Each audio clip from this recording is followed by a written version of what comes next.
أعوذ بالله من الشيطان الرجيم. بسم الله الرحمن الرحيم. الحمد لله رب العالمين، والصلاة والسلام على أشرف الخلائق أجمعين، سيدنا وسيد الأولين والآخرين، حبيبنا وحبيب إله العالمين، إمام المرسلين وخاتم النبيين، شفيع المذنبين ورحمة للعالمين، أبي القاسم المصطفى محمد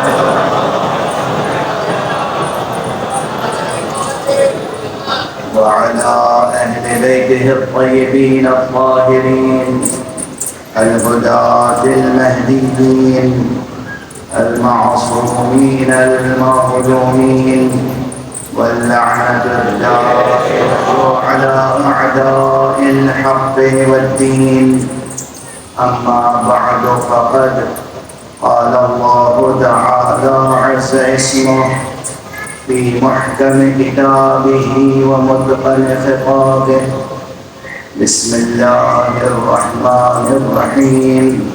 يا أيها الذين آمنوا اتقوا الله وابتغوا إليه الوسيلة وجاهدوا في سبيله لعلكم تفلحون.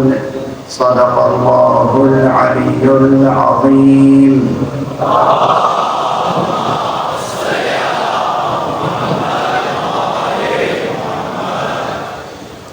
مدبار بلندر صلوات.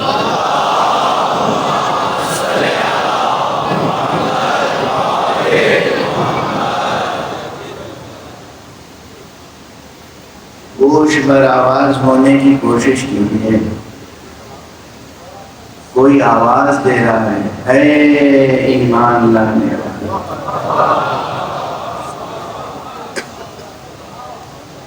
یا ایھا الذین آمنوا اتقوا اللہ، اے ایمان لانے والوں اللہ کا لحاظ کرو. اے ایمان لانے والوں اللہ کی تعظیم کرو. اے ایمان لانے والوں اللہ کی تکریم کرو. اے ایمان لانے والوں اللہ کی قدردانی کرو. اے ایمان لانے والوں اللہ کی قدر شناسی کرو. اے ایمان لانے والوں اللہ کا خوف کرو. اور وَابْتَغُوا إِلَيْهِ الْوَسِيلَةَ، اس کے نزدیک پہنچنے کے لیے، اس سے قریب ہونے کے لیے ذریعہ تلاش کرو.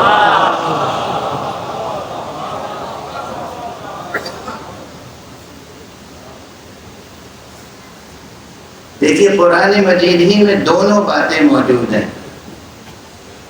ایک طرف سے اس کا اعلان ہے اپنے بندوں کے لیے، مخلوقات کے لیے، نحن اقرب الیہ من حبل الورید، ہم تو اس سے، اس کی شہرگ گردن سے زیادہ قریب ہیں. جب قریب ہیں تو یہ حکم کس لیے ہے کہ اس سے قربت کے لیے ذریعہ تلاش کرو.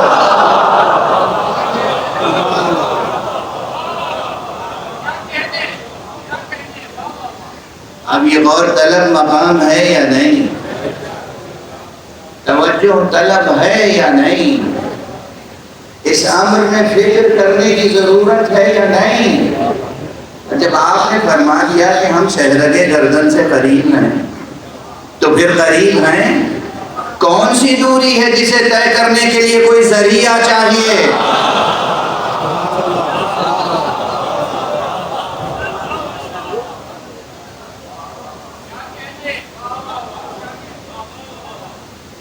خود ہی فرما رہے ہیں کہ ہم قریب ہیں،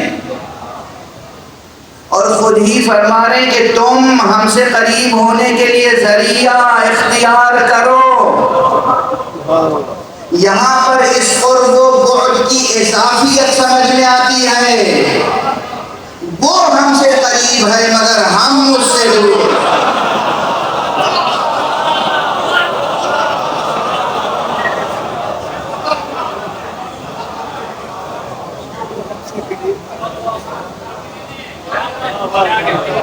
وہ تو قریب ہے، وہ قریب ہے، وہ ہم سے قریب ہے۔ کیوں وہ ہم سے قریب ہے؟ کیسے وہ ہم سے قریب ہے؟ بڑی یقین بحث ہے، کیوں قریب ہے، کیسے قریب ہے؟ یاد رکھیے ایک اصول ہے، جو نامتناہی ہوتا ہے، جو لامحدود ہوتا ہے، وہ ہر محدود سے قریب ہوتا ہے، مگر جو محدود ہوتا ہے پھر وہ محدود ہوتا ہے۔ وہ اس لحاظ سے بھی ہم سے قریب ہے کہ وہ خالق ہے، وہ اس لحاظ سے بھی ہم سے قریب ہے کہ وہ لامتناہی ہے۔ ہمیں ذریعے کی ضرورت اس لیے ہے کہ ہم محدود ہیں۔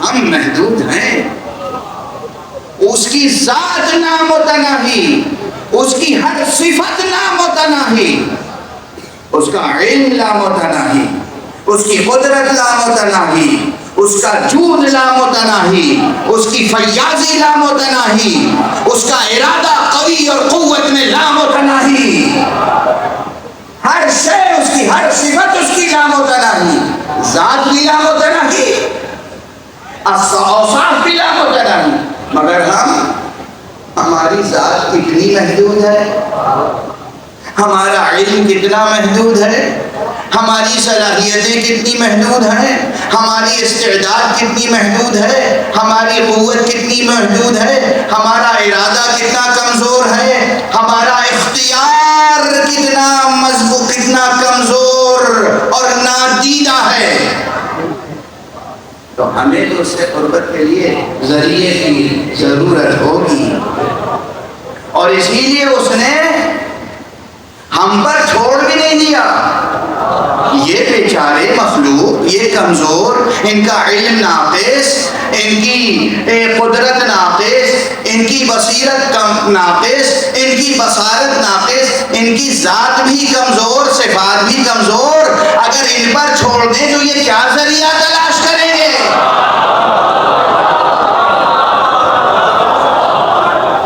اس لیے کہا بھی کہ تم مجھ سے قریب ہونے کے لیے ذریعہ تلاش کرو، اور پھر خود ہی ذریعے بنا بھی دیے۔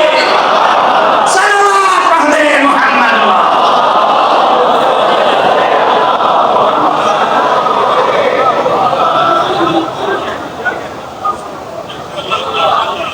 اگر یہ انسان خود ذریعے تلاش کرے، بنائے، تو انسان ہے، انسان ہے، کبھی کسی درخت کو ذریعہ بنا لے گا، کبھی کسی پتھر کو انسان ذریعہ بنا لے گا، کبھی کسی جانور کو ذریعہ بنا لے گا، کوئی کسی گائے کو ذریعہ بنا لے گا، کوئی کسی گائے کے بچڑے کو ذریعہ بنا لے گا،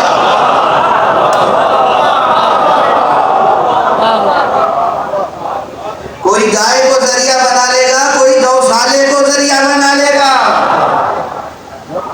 کوئی پہاڑ تراش کے بت بنا لے گا۔ جیسی ذہنیتیں ہوں گی، جتنی محدود ذہانتیں ہوں گی، کتنا ویژن ہوگا، اسی حساب سے ذریعہ بنائے گا، جو ذریعہ نہ اس کے کام آ سکے گا، نہ کہیں پہنچا سکے گا۔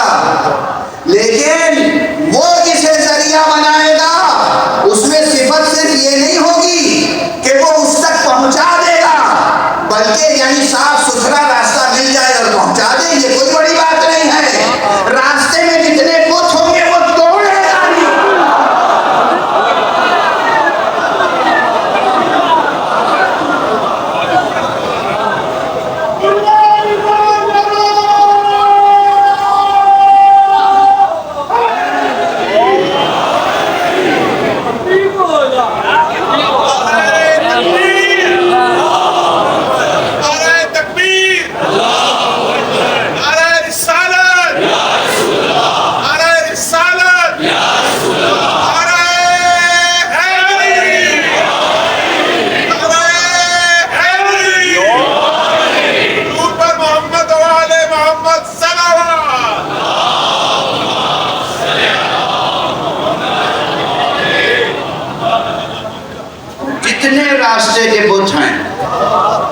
جیسے جیسے بت ہوں، صرف اس کے بازوؤں میں قوت نہیں ہوگی کہ پتھروں کے بت توڑے، وہ ایسا باد علم ہوگا جو ذہنوں کے بت بھی توڑے۔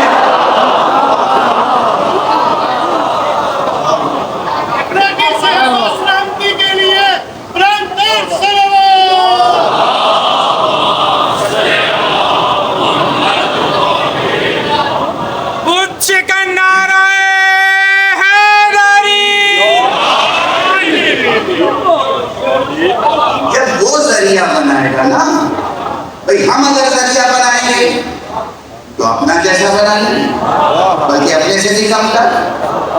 مخلوق ہمیشہ خالق سے کمتر ہوتی ہے، مخلوق خالق سے کمتر ہوتی ہے، یہ جملہ بھی صحیح ہے۔ مخلوق خالق سے کمتر ہوتا ہے، یہ جملہ بھی صحیح ہے۔ تخلیق اپنے خالق سے کمتر ہوتی ہے۔ اب اس پر ذرا سا ادبی حوالہ دے دوں، آگے بڑھ جاؤں۔ اسی لاہور کو بہت شرف حاصل ہے۔ یہ لاہور ایک دبستان ادب بھی ہے، یہ لاہور ایک دبستان آزادی ہے، یہ لاہور ایک دبستان ولایت بھی ہے۔ یہاں بہت سے علماء، ادباء، شعراء گزرے ہیں، مفسرین گزرے ہیں، ایک چند عظیم الشان تفسیریں لکھی گئی ہیں اس شہر میں۔ اور اب ادبی حوالہ سے لے کے آگے بڑھاؤں، صرف اس حوالے سے کہ تخلیق اپنے خالق سے ہمیشہ کمتر ہوتی ہے۔ ایک شاعر تھا، اس کا دیوان غزلیات بھی بہت ضخیم ہے، دیوان قصائد بھی بہت ضخیم ہے، فارسی کا شاعر تھا اور عظیم المرتبہ شاعر تھا۔ زبان پر قدرت، فن پر قدرت، ذہن میں بے پناہ خلاقیت، اور میرے لیے تو، آپ کے لیے تو سب سے بڑی صفت اس میں کیا تھی؟ عشق امیر المومنین علی ابن ابی طالب علیہ الصلوۃ والسلام۔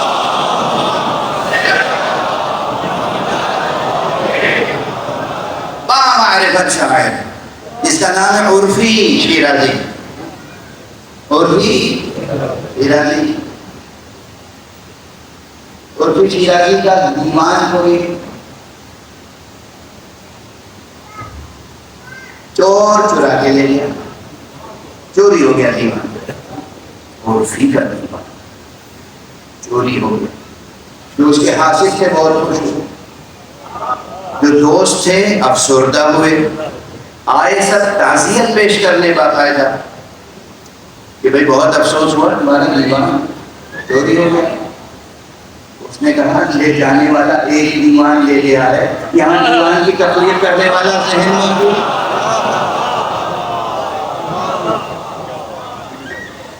یہ جو ذہن ہے یہ ایسے نہ جانے اور کتنے دیوان تخلیق کرتے۔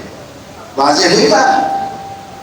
جسے کہتے ہیں کہ لغو، جسے کہتے ہیں نابغہ، جسے کہتے ہیں عبقری، جسے کہتے ہیں جینیس، جسے کہتے ہیں لیجنڈ، وہ جو انسان ہوتا ہے جس میں اصالت ہوتی ہے، میں عادت اردو میں کہتا ہوں اصالت، اصالت فکر، اصالت تخلیق، یہ صفت ہے جس میں ہو، اس کے سامنے اس کی تخلیق اس سے کم تر ہی ہوگی۔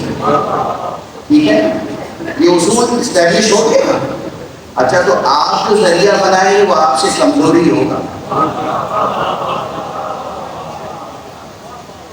آپ جو ذریعہ بنائیں گے وہ آپ سے بھی کمزور ہوگا۔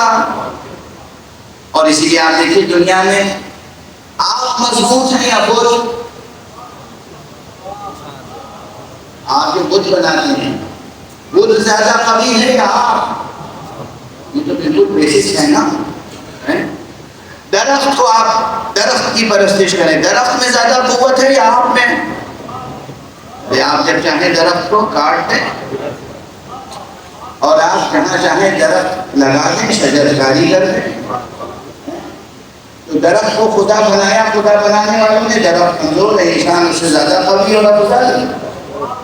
بدھ کو بنایا خدا، بدھ کمزور ہے، بدھ بنانے والا جناب ابراہیم خلیل ابراہیم بدھ شکل کی دلیل قرآن میں موجود ہے نا۔ سارے بتوں کو توڑ کے بڑے بت کے کندھے پہ رکھ دیا تیشا، اور جب پوچھنے آئے کہیں سے پوچھ لو، تو خود انہوں نے اعتراف کیا کہ بھئی یہ تو بولتے نہیں، کہا جو نہ بولتا ہے یا نہ تمہارے کام آتا ہے، اسے تم نے ذریعہ بنایا ہے خدا سے قریب۔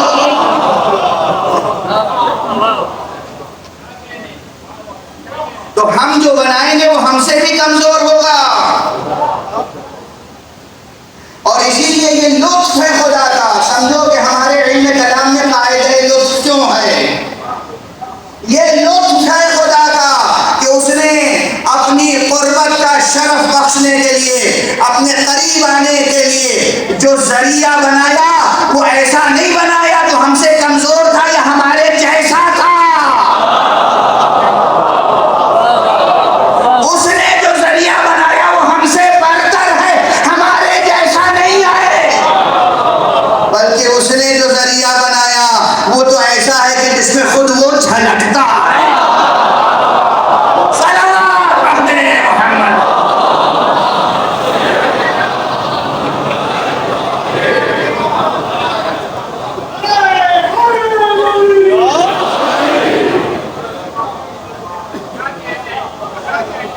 اس نے جو ذریعہ بنا، ذریعہ وسیلہ ہے، وسیلہ نہیں سمجھ میں آتا، وسیلے کو متشابہ بنا دیا، قرآن کے ایک محکم لفظ کو متشابہ بنا دیا، ایک محکم معنی کو متشابہ بنا دیا۔ وہ فرما رہا ہے، نص صریح ہے، وَابْتَغُوا، اختیار کرو، اِلَيْهِ الْوَسِيلَةِ، اس تک پہنچنے کے لیے وسیلہ۔ آپ فرما رہے ہیں وسیلے کے معنی یہ اعمال ہیں، ہاں یہ بھی ہیں، ٹھیک ہے، نماز ہے، ایک 10 سے ادب جوڑ کے اکثر ہوں، ایک حکمت سمجھ لیجیے ٹھیک ہے۔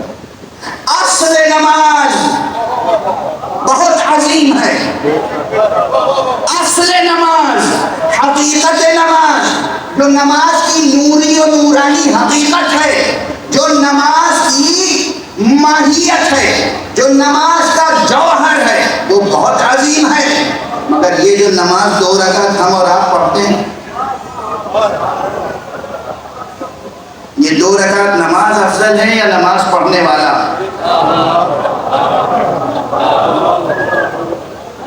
اگر نماز پڑھنے والے کو خطرہ ہو تو نماز توڑنا واجب ہے کہ نہیں؟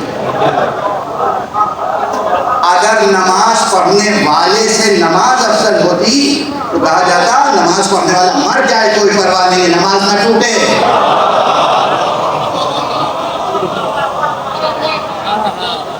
نماز نہ ٹوٹے، نماز افضل ہے۔ نہیں، نماز افضل نہیں ہے آپ کی پڑھی ہوئی نماز، آپ اس سے افضل ہیں، کیونکہ آپ کی جان پر آ جائے تو نماز توڑنا واجب ہے۔ مومن کی جان کتنی عزیز ہے خدا کو، یہ مومن اپنی اس نماز سے افضل ہے جو وہ خود پڑھتا ہے، یہ مومن اس عمل سے افضل ہے جو خود کرتا ہے، یہ مومن خانے کعبہ سے افضل ہے۔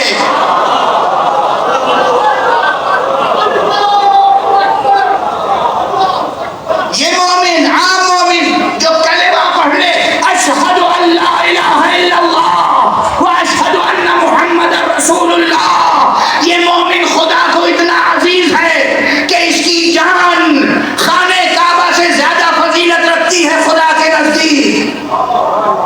یہ احادیث کا مضمون ہے، یہ ہمارے رسول نے ہمیں بتایا ہے، واضح ہے۔ بس ایک جملہ عرض کروں، عام مومن اگر خانے کعبہ سے افضل ہے تو وہ امیر المومنین،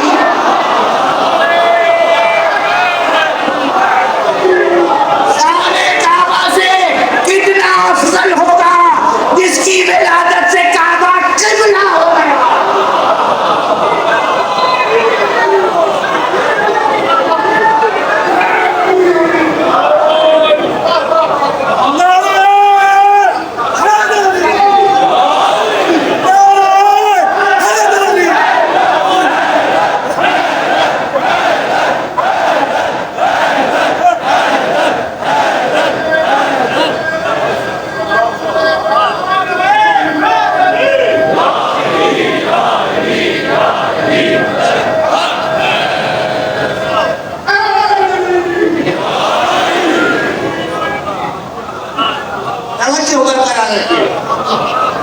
ذریعہ کون سا چاہیے جو خدا تک پہنچائے؟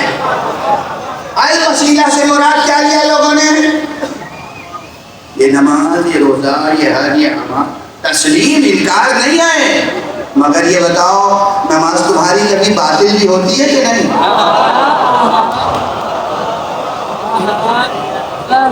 ہم نماز پڑھتے ہیں، نماز میں اشکال پیدا ہو جاتا ہے، باطل ہو جاتی ہے، اکثر احکام ہے کہ اگر یہ ہو گیا تو دوبارہ پڑھو۔ یہ نماز جو ہم پڑھتے ہیں، یہ نماز صحیح بھی واقع ہوتی ہے اور غلط بھی ہو جاتی ہے۔ ایسی چیز جو صحیح بھی ہو جائے اور غلط بھی ہو جائے، خدا تک پہنچنے کا مطلق وسیلہ نہیں ہو سکتا۔ یہ خدا کی بندگی ہے، بے شک ہے، یہ بھی وسیلہ بن سکتی ہے، بے شک بن سکتی ہے، مگر وہ بے اشکال، بے عیب، بے خطا وسیلہ جو خدا تک پہنچاتا ہے، وہی وہ کوئی ذات معصوم ہوتی ہے، وہ محمد صلی اللہ علیہ وآلہ وسلم۔ وہ یا کوئی محمد ہو سکتا ہے یا کوئی جان محمد ہو سکتا ہے۔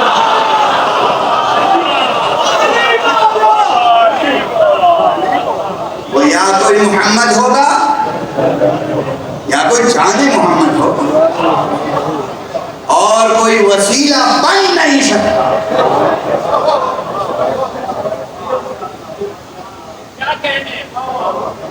پھر سنو، یا ایھا الذین آمنوا اتقوا اللہ، اے ایمان لانے والو خدا کا خوف کرو، خدا کا خوف کرو۔ یہ وسیلہ اختیار کرنے کا حکم دینے سے پہلے کہا گیا خدا کا خوف کرو، قبیلے کا خوف نہ کرنا،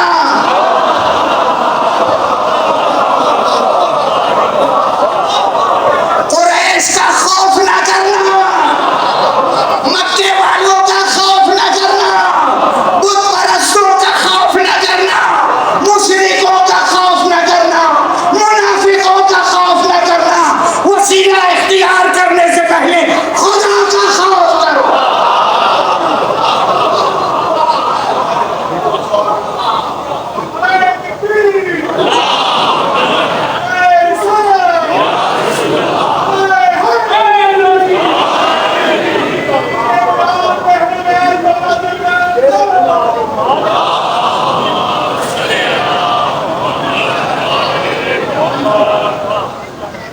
خدا تک پہنچنا ہے نا، خدا تک پہنچنا ہے،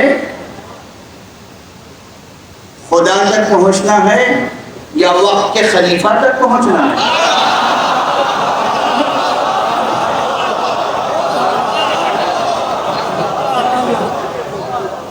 کس تک پہنچنا ہے؟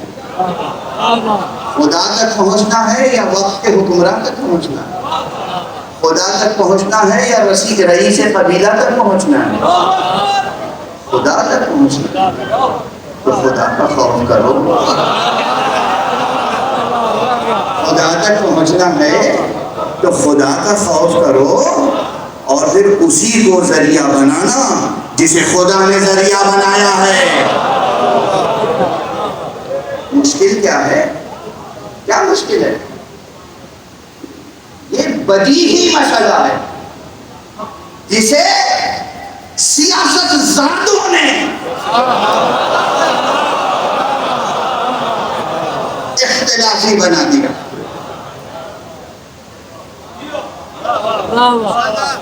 یہ بدیہی مسئلہ ہے، یہ دو چار کی طرح مسئلہ ہے جسے سیاست زادوں نے، جسے عرب کی جاہلیت زادوں نے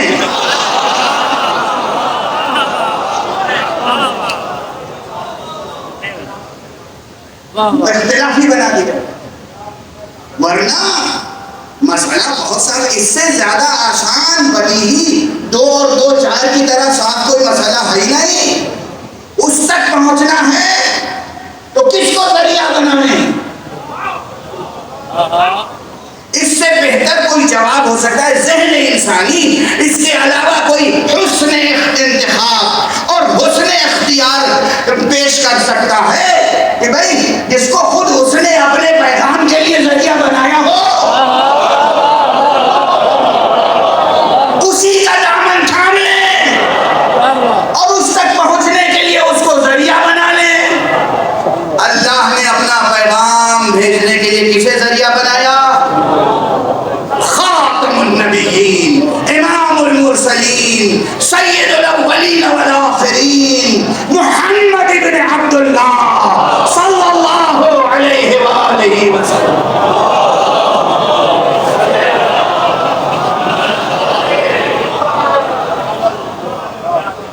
اللہ نے ان کے ذریعے سے پیغام بھیجا۔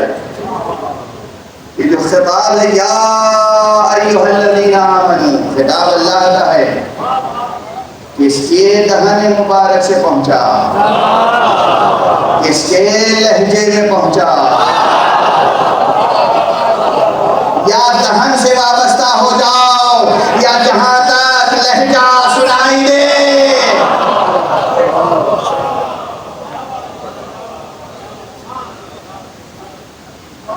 اور یہ لہجہ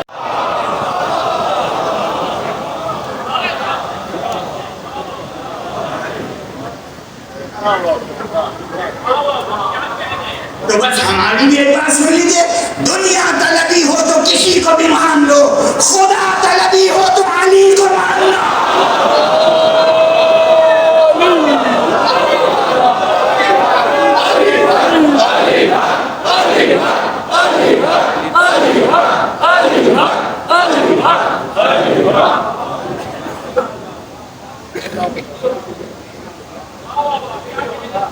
دنیا چاہیے۔ اچھا اب سنو، دوپہر میں چند لوگوں کے درمیان میں ایک بات کہی کہ اس وقت ممبر سے عرض کر رہا ہوں، پہچانو خدا کون، پہچانو خدا کیسا فیاض ہے، پہچانو خدا کیسا کریم ہے، پہچانو ہمارا رب ہمارا اللہ کتنا عظیم ہے، پہچان لو۔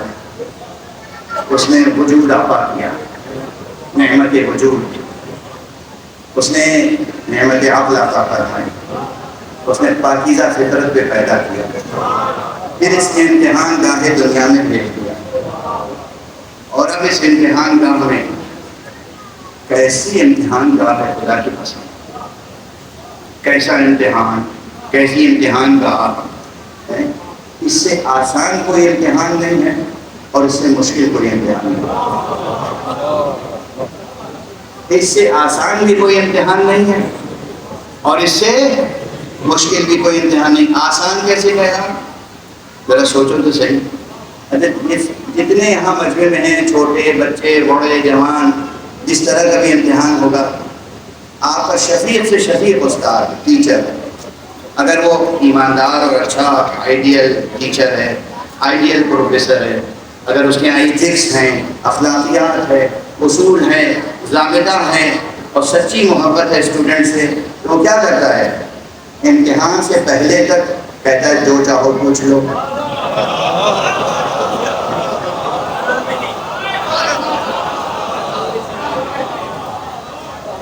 پڑھ لو، پوچھ لو، بار بار پوچھ لو، ہم بالکل تم پہ غصہ نہیں کریں گے، بالکل ہم تمہیں سزا نہیں دیں گے، سرزنش نہیں کریں گے، پوچھ لو، جتنی بار چاہو پوچھ لو۔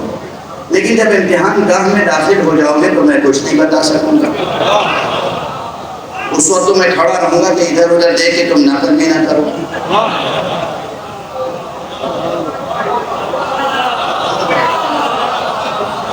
سمجھ میں آ رہی ہے بات؟ جو میں نے کہا یہ دنیا میں جو اللہ نے امتحان رکھا ہے، سب آہوزاری کرتے ہیں، ہائے امتحان وائے امتحان، ہائے امتحان وائے امتحان، اللہ ہماری آزمائش کر رہا ہے، اللہ ہمارا امتحان لے رہا ہے۔ ارے سنو تو صحیح، عام طور پر آپ جو امتحان لیتے کیسے لیتے ہیں؟ امتحان گاہ میں داخل ہونے سے پہلے تک ٹیچر، پروفیسر، ساتھی، عزیز، دوست، سب جو کچھ پوچھنا ہو پوچھ لو۔ امتحان گاہ میں داخل ہوئے، اب ممکن نہیں ہے کہ استاد چاہے وہ آپ کا شفیق ترین استاد ہو، اب وہ کچھ نہیں بتائے گا، پیپر تقسیم کر دیا گیا، اب آپ پیپر پڑھیے، سوال پڑھیے، جواب لکھیے، آپ جانیں آپ کی محنت، اور اس کے بعد وہ 3 گھنٹے کا سوال ہو، پیپر ہو، 4 گھنٹے کا جو بھی ہو، جب آپ امتحان گاہ سے نکلیں گے تب وہ پوچھے گا بھائی کیا کیا، کیا لکھا؟ اتنی دیر جتنی دیر امتحان ہے وہ نہیں بتائے گا، جانتا ہے نہیں بتائے گا، اسی نے پڑھایا ہے مگر اب نہیں بتائے گا، یہ ہے نا امتحان کا طریقہ۔ ارے ہم بھیجے ہی گئے اس دنیا میں امتحان کے لیے، مگر کتنا آسان ہے، کتنا آسان ہے، تھیوریٹیکل پرچہ بھی، پریکٹیکل پرچہ بھی، دونوں آسان ہے۔ جن کو اللہ نے معلم ملائکہ اور معلم بشر بنایا تھا، معلم کائنات بنایا تھا، فطرت انسانی کو توحید پر ڈھالا، اس کے بعد انسان کو دنیا میں بھیجا، اور دنیا میں بھیجے گا، اب دنیا کیا ہے، پوری کی پوری دنیا ولادت سے وفات تک امتحان گاہ ہے، مگر اللہ نے شفقت ربانیہ، اللہ نے رحمت رحمانیہ، اللہ نے تربیت ربانیہ، پروردگار کا لطف، جن کو عرش الہی کے قریب بٹھا رکھا تھا، ملائکہ کی اور تمام مخلوقات کی تعلیم دینے کے لیے، کہا بھائی ہم نے بشر کو زمین میں بھیج دیا ہے، اب عذراہ لطف تم بھی جاؤ،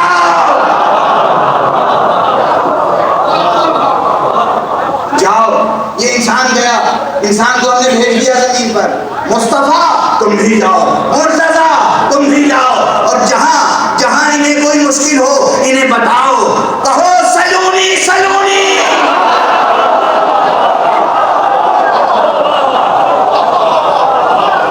یہ سلونی یہ نعرہ عالم ملکوت میں نہیں، یہ خاص امتحان گاہ میں ہے۔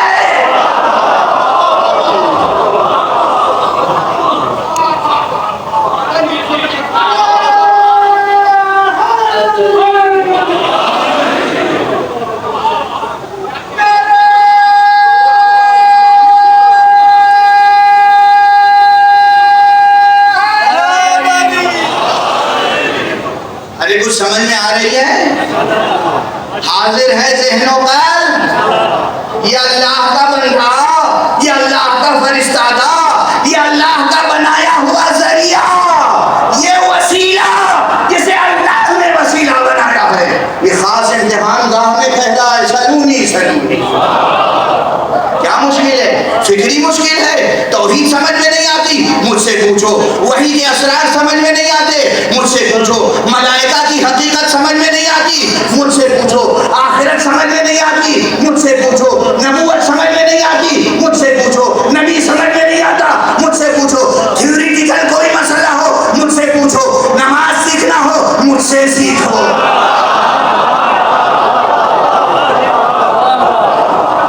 قرآن پڑھنا ہو مجھ سے سیکھو، روزہ رکھنا ہو مجھ سے سیکھو، جہاد کرنا ہو مجھ سے سیکھو، صلح کرنی ہو مجھ سے سیکھو، یتیم پروری کرنا ہو مجھ سے سیکھو، بیواؤں کی سرپرستی کرنا ہو مجھ سے پوچھو۔ یہ امتحان گاہ میں نظریہ بھی سمجھا رہا ہے، عمل بھی بتا رہا ہے۔ صلوات پڑھتے ہیں محمد۔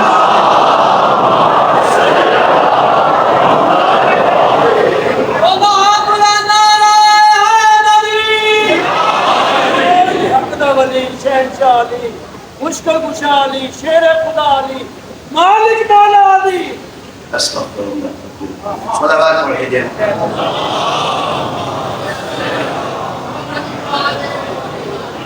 ایک اور صلوات پڑھیے۔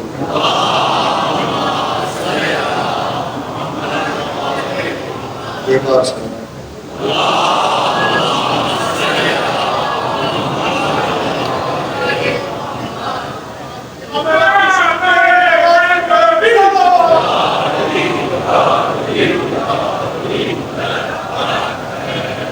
ایک اور صلوات پڑھیے۔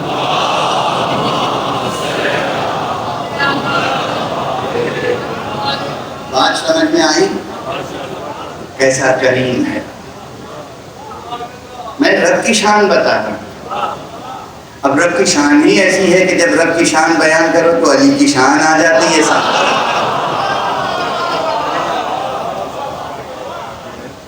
اور جب علی کی شان بیان کرو تو رب کی شان سامنے آ جاتی ہے۔ کیا رشتہ ہے ان میں، ایسا مضبوط دریا چھوڑ کے کہیں اور نہ جانا۔ رب کی شان بیان کرو تو علی کی شان آتی ہے۔ میں تو رب کی بات کر رہا تھا، وہ کتنا لطیف ہے، وہ کتنا کریم ہے، وہ کیسا رحمان ہے، کیسا رحیم ہے، کیسا ودود ہے، کیسا رؤوف ہے۔ رحمان، اب اردو والے کیا کریں گے؟ اردو زبان بہت چھوٹی ہے، بہت چھوٹی ہے، بہت ہی چھوٹی ہے، اس میں جو کچھ عظمت آ سکی ہے وہ صرف ذکر اہل بیت سے آ سکی ہے، خدا کی قسم۔ اگر ذکر اہل بیت نہ ہوتا اس زبان میں تو اس زبان میں نہ وسعت پیدا ہوتی، نہ بلندی اور نہ عظمت، اور نہ مزید مستقبل میں بلندی اور وسعت کے امکانات ہوتے۔ آج جو کچھ امکانات ہیں نا وہ بھی اسی سطح میں۔ تو دیکھیے تو صحیح کہ اردو میں آپ کیسے ترجمہ کریں گے؟ رحمان کا ترجمہ بہت رحم کرنے والا، رحیم کا ترجمہ بہت رحم کرنے والا، ودود کا ترجمہ بہت محبت کرنے والا، رؤوف کا ترجمہ بہت مہربانی کرنے والا۔ جتنے الفاظ ہیں سب کا ایک ہی ترجمہ ہے آپ کے پاس، مگر حقیقت میں ہر کلمہ، ہر سخن اس کا ایک مقام سے ہے۔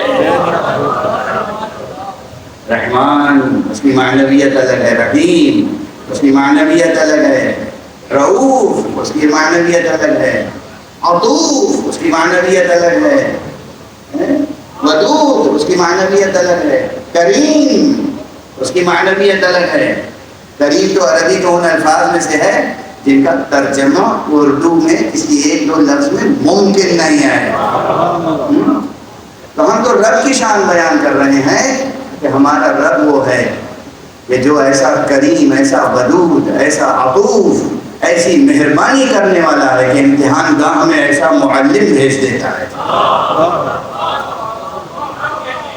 امتحان گاہ میں معلم، وہ بھی خاموش نہیں، پکار کے کہنے والا، سلونی سلونی، دیکھو ہار نہ جانا، دیکھو فیل نہ ہو جانا، دیکھو ناکام نہ ہو جانا، دیکھو پیپر میں غلط نہ لکھنا، دیکھو پریکٹیکل میں فیل نہ ہو جانا، تھیوری سمجھ میں نہیں آتی ہے تو میرا کلام سن لو، پریکٹیکل سمجھ میں نہیں آتا ہے تو میری سیرت دیکھ لو۔ حضور صلی اللہ علیہ وآلہ وسلم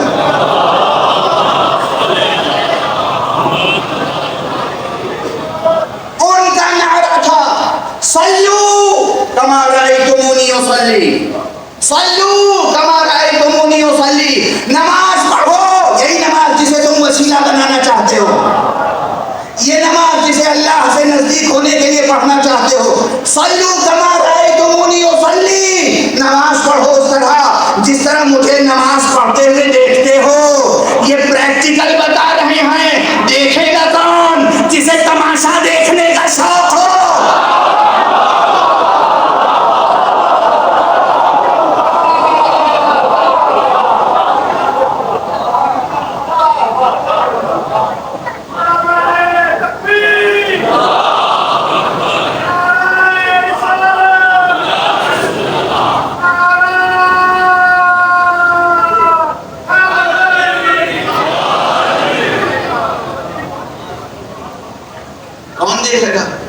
پکار کے کہہ رہے ہیں صلو کما رأیتمونی اصلی، نماز پڑھو جیسے مجھے نماز پڑھتے ہوئے دیکھو۔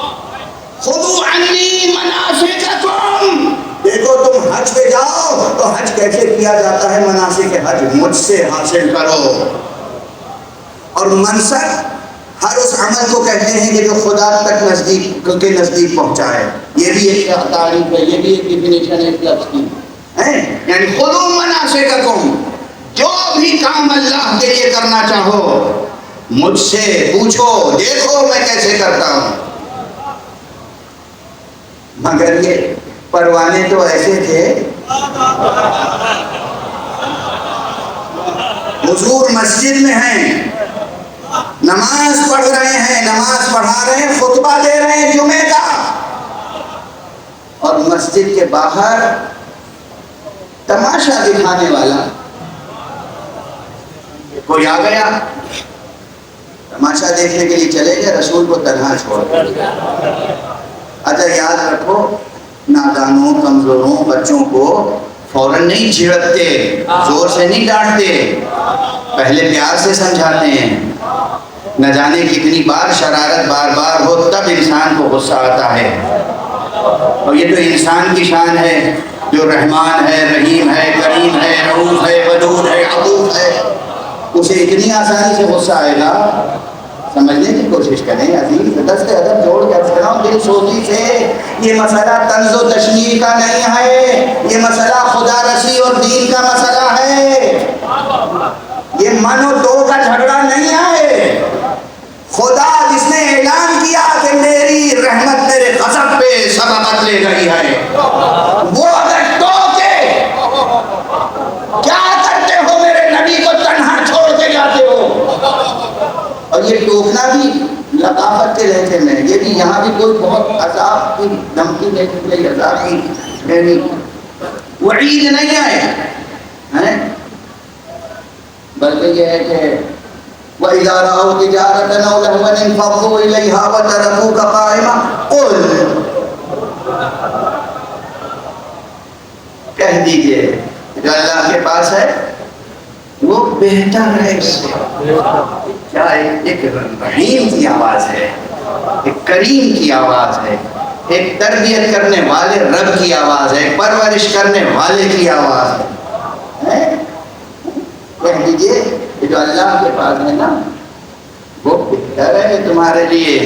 اچھا، اب اس میں ظاہر ہے کہ ایک تعبیر کہیں سے آئی، کسی نے آپ کے حضرات میں سے کسی نے نقل کیا، بتایا مجھے کہ بھائی ایک نظریہ یہ بھی ہے کہ وہ تجارت کے کارواں کے لیے اس لیے چلے جاتے تھے لوگ کہ فاقہ تھا اور قحط کا زمانہ تھا، تو اناج آتا تھا، گیہوں، جو، اناج، طعام کھانے کے لیے، تو مجبور تھے چلے جاتے تھے۔ اچھا، خدا کو ایسا سمجھتے ہو کہ اگر بھوکا کھانے کے لیے جائے تو خدا روک دے گا؟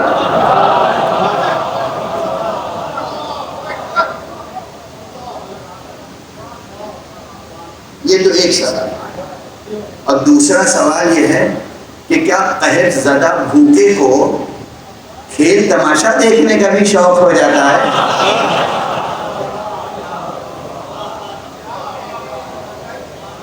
یہ کھیل تماشے کا لفظ میں اپنی طرف سے تو نہیں کہہ رہا ہوں نا، یہ تو قرآن میں ہے نا، وَإِذَا رَأَوْا تِجَارَةً أَوْ لَهْوًا، ٹھیک ہے نا؟ تو یہ دیکھو کہ امتحان گاہ میں فیل کون ہوگا، ناکام کون ہوگا؟ معلم انسانیت، اس کائنات کا سب سے بڑا معلم توحید محمد ابن عبداللہ صلی اللہ علیہ وآلہ وسلم۔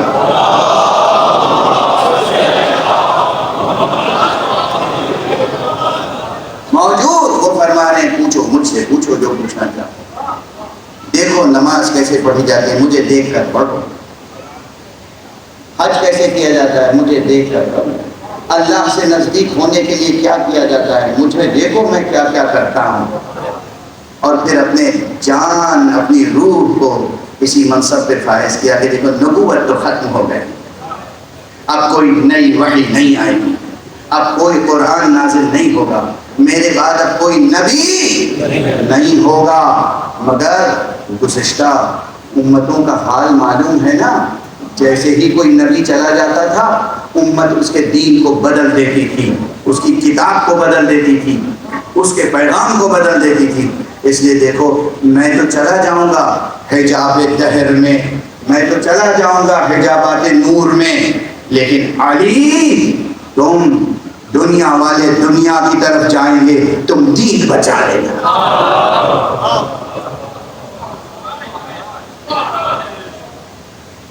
تم دین بچا لینا۔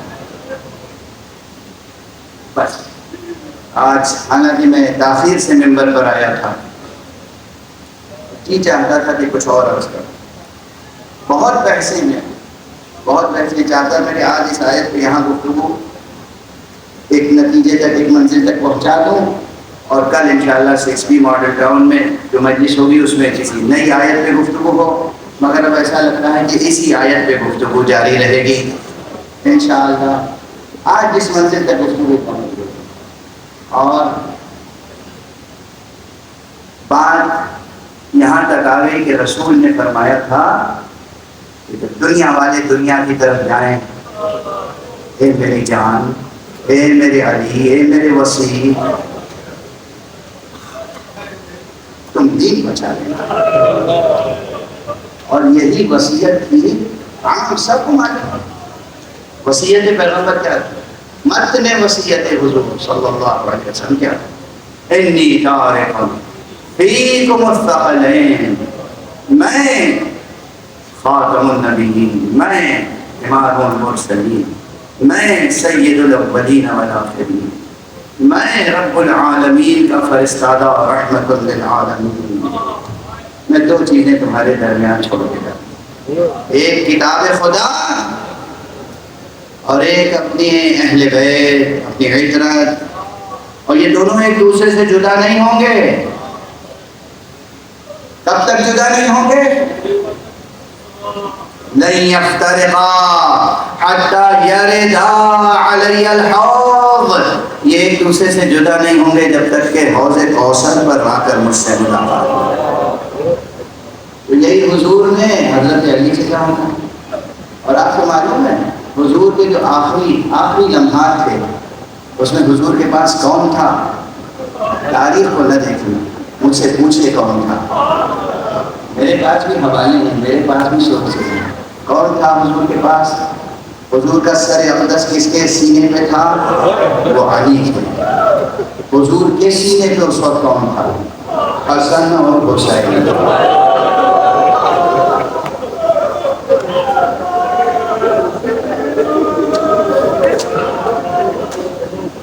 اور اس وقت بھی وصیتوں کا سلسلہ جاری تھا۔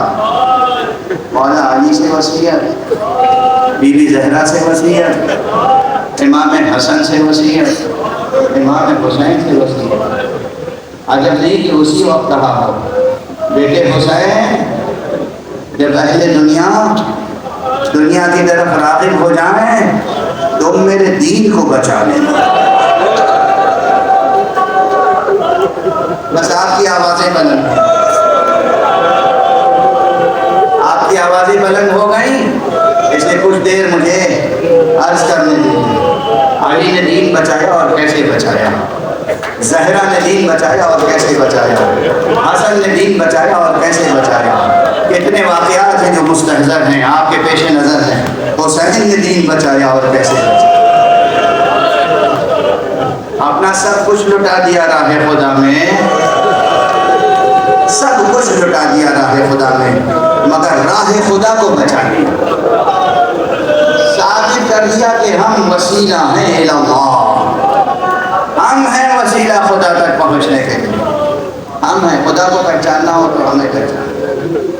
وحی الہی کی حقیقت جاننی ہو تو دیکھو کہ نوک نیزہ پہ قرآن کی تلاوت کیسے ہے۔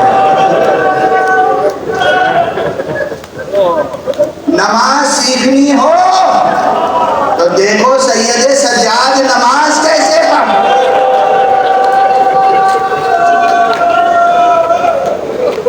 رسول اللہ کی عبادتیں کرتے تھے، امیر المومنین کی عبادتیں کرتے تھے۔ کوئی اس کائنات میں رسول خدا اور امیر المومنین کے برابر عبادت نہیں کر سکتا، مگر انہیں عام طور پر تاریخ میں زین العابدین کا لقب نہیں دیا گیا۔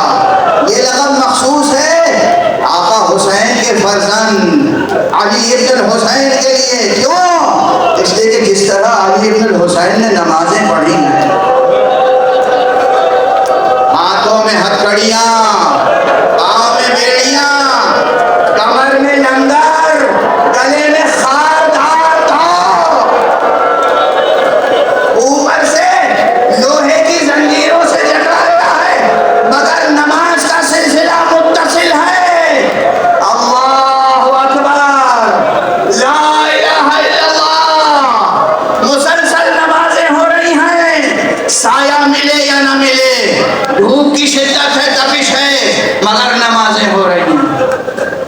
شام غریبہ کا سجدہ، یہ ایک سجدہ بھی کتنا عظیم سجدہ تھا۔ 11 محرم کی صبح کی نماز کیسی نماز نہیں ہوگی؟ ارے 11 محرم کی ظہر کی نماز، ایک جملہ آج سے پہلے نہیں کہا ہے، آج عرض کر رہا ہوں، آقا حسین آپ نے روز عاشورہ نماز پڑھی، مگر آپ کے سامنے سعید اور زہیر تھے جو اپنے سینے پر تیر لے رہے تھے۔ 11 محرم کو سجاد نے نماز پڑھی، مگر نہ سعید ہے نہ زہیر ہے، اس پر نیزہ لگا دے گا۔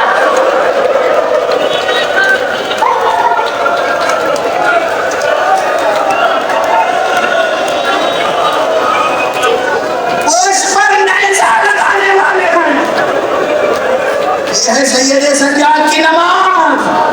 سید سجاد زنجیروں کو سنبھالے، ہتھکڑی بیڑی سنبھالے اور نیزوں کا زخم سہے اور کہیں اللہ اکبر، اللہ اکبر۔ ارے 11 محرم سے لے کر اور پھر کوفے میں داخلے تک کیا قیامت گزر گئی سجاد پر؟ کوفے میں داخلے سے لے کر کوفے کے دربار میں کیا قیامتیں گزری سجاد پر؟ کوفے کے زندان میں کیا قیامتیں گزری سید سجاد پر؟ کوفے سے لے کر دمشق تک ایک ایک مرحلہ، ایک ایک قدم، کتنا کیسا عظیم امتحان تھا، کیسی قربانی تھی۔ دیکھنے والے دیکھ رہے ہیں۔ ابھی خدا جزائے خیر دے اس شاعر کو، اور خدا جزائے خیر دے آپ کو، آپ نے کس انداز سے پڑھا تھا۔ میں تو اسی کو نثر میں آپ کے سامنے عرض کر رہا ہوں۔ یہ کتنی بڑی آزمائش تھی سجاد کے سامنے زینب کی رضا۔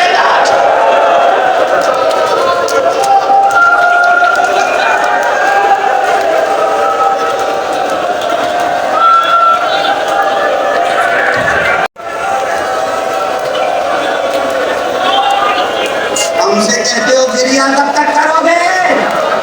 ہم سے کہتے ہو ماتم کب تک کرو گے؟ خدا کی قسم، مصیبت کی ایک ساعت جو سید سجاد پر گزری ہے، اس پر احتجاج کا حق قیامت تک ادا نہیں ہو سکتا۔ سنو ماتم کرنا، گریہ کرنا، ابھی سنو چند جملے، بس چند جملے۔ دمشق ہر کام، ہر منزل، ہر قدم قیامتیں ہی قیامتیں گزر رہی ہیں۔ اور جب دمشق میں داخل ہوئے ہیں تو بازار شام کو سجایا گیا تھا، قد آدم آئینہ بنی کی گئی تھی۔ کس لیے؟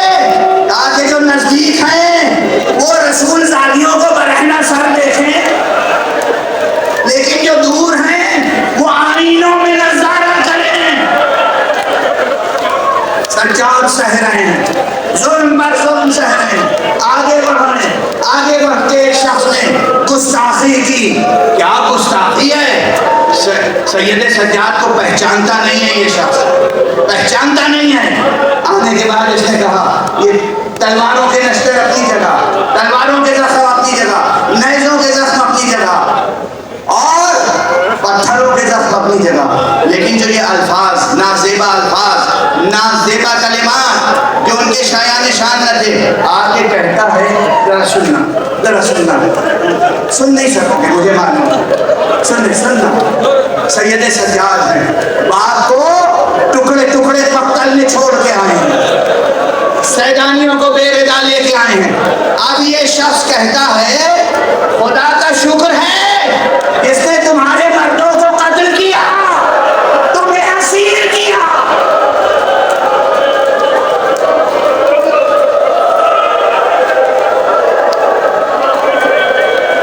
سید سجاد نے سنا،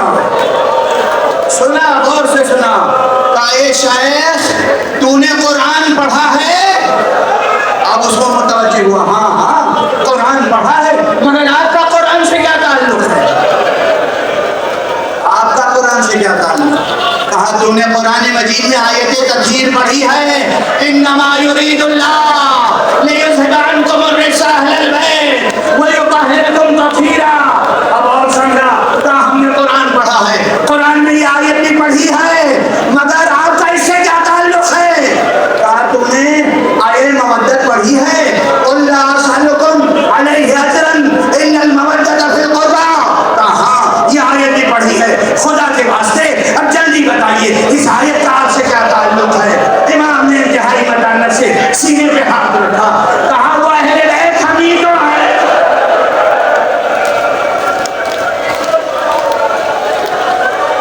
ارے وہ قرابت دار ہمیں رسول ہم ہی تو ہیں۔ اس نے سر سے ہمارا اتارا، کہا آپ قرابت داران رسول ہیں، ہم سے تو کہا گیا تھا خارجی نے خروج کیا ہے، ہم سے کہا گیا تھا خارجی کا کنبہ اسیر ہو کے آیا ہے۔ امامہ زمین پہ رکھا، ایک پتھر اٹھایا، اپنے سر پہ مارا، مجھے معاف کر دینا فرزند رسول، مجھے معاف کر بس۔